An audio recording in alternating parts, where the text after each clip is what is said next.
పశ్చిమాసియా గగనతలంలో అమెరికా చేస్తున్న ప్రళయ గర్జనే మనం చెప్పుకునే డూమ్స్డే విమానం. ప్రళయకాల విమానంగా చెప్పుకునే ఈ విమానం అనేక ప్రత్యేకతలు సంతరించుకుంది. ఈ ప్రత్యేకతల వల్లే ఇప్పుడు డూమ్స్డే ఫ్లైట్ గగనతలంలో ఎగిరిందంటే ఏదో విపత్తు రాబోతుంది. ఇరాన్తో జరుగుతున్నటువంటి యుద్ధాన్ని అమెరికా అంత ఆషామాషిగా తీసుకోవడం లేదు, ఏదో ఒకటి తాడో పేడో తేల్చడానికి సిద్ధమవుతుంది అనేటువంటి కామెంట్స్ అయితే ప్రపంచవ్యాప్తంగా వినిపిస్తున్నాయి. ఎందుకంటే ఈ E6B మోడల్కు చెందిన విమానం రంగంలోకి దిగితే ఏం జరుగుతుందో మీకు వివరించే ప్రయత్నం చేస్తాను.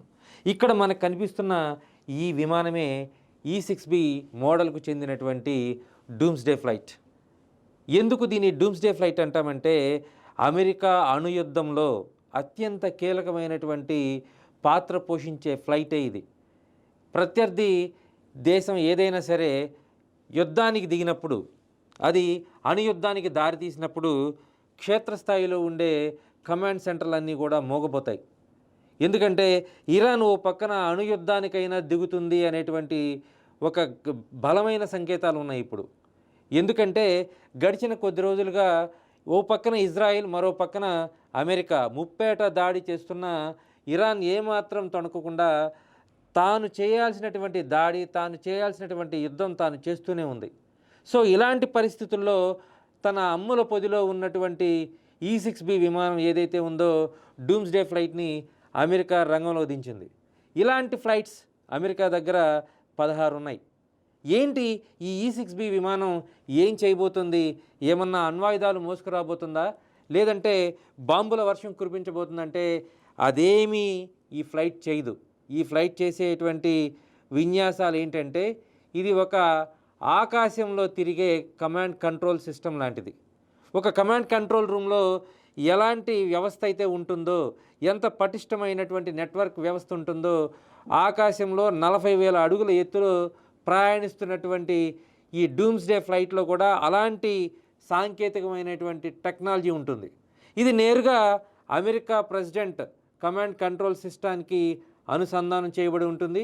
అదేవిధంగా అక్కడి నుంచి వచ్చేటువంటి ఆదేశాలను స్వీకరించి ఎక్కడో కొన్ని లక్షల కిలోమీటర్ల దూరంలో ఉండే సముద్ర గర్భంలో ఉన్నా సరే అటానమిక్ సంబంధించినటువంటి సబ్మెరైన్స్ ఏవైతే ఉంటాయో వాటిని కూడా, వాటి వ్యవస్థకు కూడా సిగ్నల్స్ని పంపించగలిగినటువంటి టెక్నాలజీ దీంట్లో ఉంటుంది.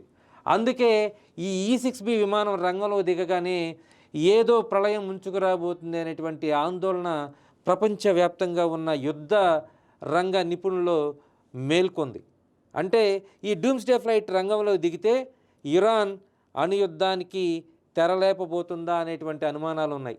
అదేవిధంగా ఇరాన్ అణుయుద్ధం స్టార్ట్ చేస్తుందా, లేక ఇజ్రాయెల్ చేసేటువంటి అణుయుద్ధంలో అమెరికా తన పాత్ర ఎలా పోషించాలో ఈ డూమ్స్డే ఫ్లైట్ ద్వారా ప్రపంచానికి చూపించబోతుందా అనేటువంటి అనేక ప్రశ్నలు, అనేక ఊహాగానాలు కూడా ఉన్నాయి.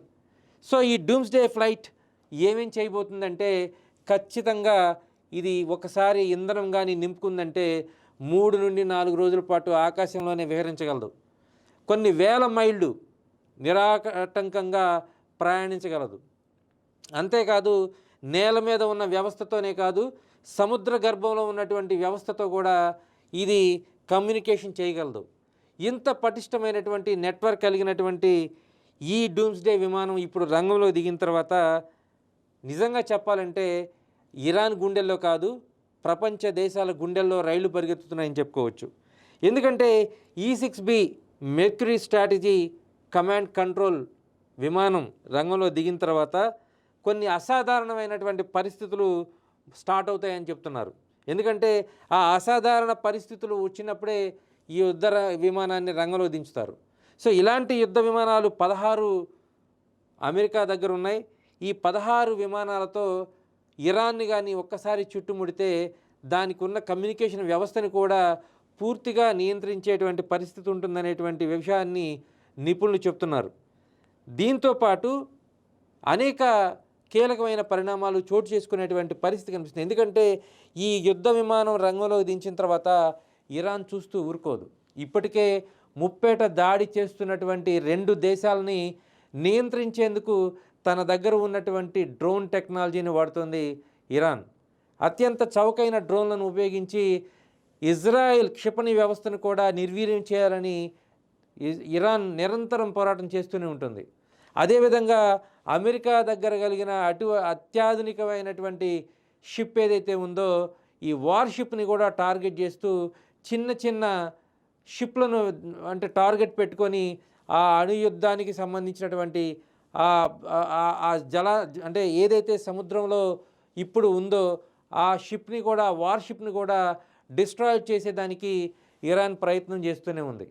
సో ఇదేమీ అంతు చిక్కని పరిస్థితుల్లో, ఇదేమీ వర్కౌట్ కాని పరిస్థితుల్లో ఇరాన్ ఖచ్చితంగా తనని తాను కాపాడుకోవటానికి లేదా తమ దేశ అధ్యక్షుడు ఖమేనీకి సంబంధించినటువంటి ఎవరైతే సుప్రీం ఖమేనీ హత్య చేయబడ్డారో ఆ హత్యకి సంబంధించి ప్రతీకారం తీర్చుకోవడానికి ఖచ్చితంగా ఇరాన్ అణుయుద్ధం ప్రారంభిస్తుందనేటువంటి అంచనాలు అమెరికా దగ్గర ఉన్నాయి.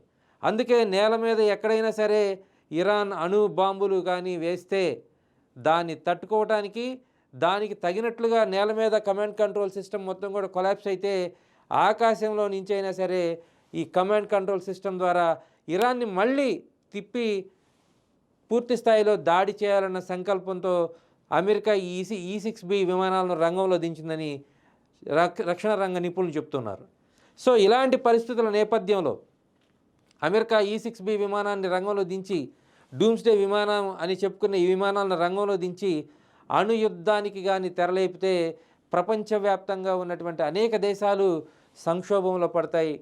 అక్కడ ఉన్నటువంటి పౌరులు ఏదైతే అణుయుద్ధాలు జరుగుతున్నటువంటి ప్రాంతంలో ఉన్నటువంటి పౌరులు వాళ్ళంతా కూడా మాడి మసిపోయేటువంటి పరిస్థితి ఉంటుంది. సో ఇలాంటి పరిస్థితులు రాకుండా ఉండాలని ఖచ్చితంగా కోరుకుందాం. అదేవిధంగా డూమ్స్డే విమానాలు తమ పని ప్రారంభించకుండా ఉండాలని కోరుకుందాం. ఎందుకంటే డూమ్స్డే విమానం ఒక్కసారి పని ప్రారంభించిందంటే అది ఎంత విపత్తుకు దారితీస్తుందో ప్రపంచానికే తెలియాలి.